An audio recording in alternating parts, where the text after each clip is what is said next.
The moment he said it, the room went silent. "We found someone who will do your job for 30% less pay." My wife's brother smiled, tapping the desk like he'd just won. What he didn't know was that in the next few weeks, that sentence would cost him his company, his reputation, and every ounce of control he thought he had over me. I had helped build that business from the ground up. When my wife convinced me to join her family's company, it was nothing more than a dusty office, 2 outdated computers, and a pile of unpaid invoices. I worked late nights, skipped holidays, and brought in clients who trusted me. Not the logo, not the family name, but me. Revenue tripled in 3 years. Awards followed. Contracts locked in. And every success meeting ended the same way. My brother-in-law taking credit with a smug grin, my wife nodding along like it was normal. I ignored the red flags because I loved my wife and believed loyalty mattered more than titles. He was a boss on paper, but I ran operations, negotiated deals, and handled the systems no one else understood. He used to joke, "You're family, so don't worry about paperwork." I should have worried. The day he fired me, my wife stood beside him. No warning, no discussion, just that line about cheaper labor and cutting costs. He even offered to let me train the replacement for 2 weeks, unpaid, like he was doing me a favor. My wife avoided my eyes. That hurt more than losing the job. I walked out with nothing but a cardboard box and a calm smile. They both mistook for defeat. What they didn't realize was that every major client contract had been negotiated through my personal network. The company name opened doors, but my word closed deals. More importantly, I had copies of everything.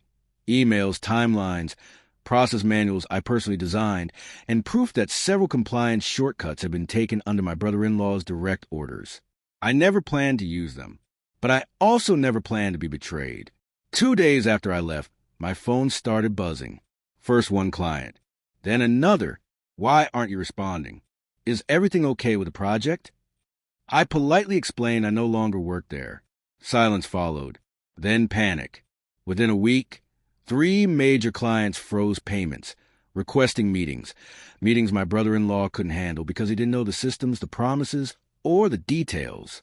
The new guy he hired for 30% less quit after 10 days, overwhelmed and blamed for failures he didn't create. Then I made my move. I registered my own company. Nothing flashy, just clean, professional, and honest.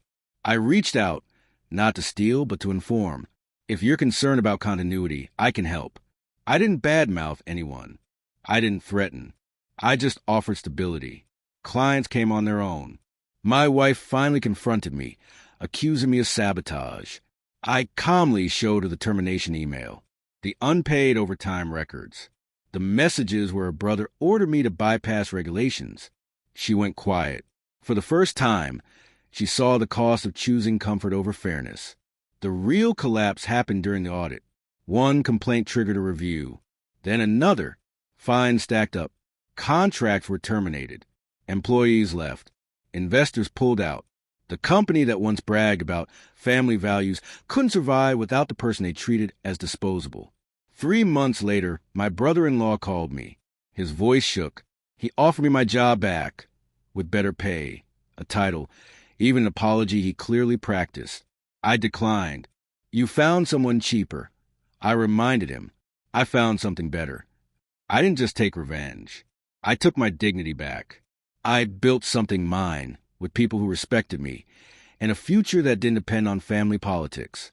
Losing that job felt like the end of everything, but it was actually the moment my life finally started. Sometimes, the best revenge isn't destroying someone. It's letting them realize exactly what they lost when they thought you were replaceable.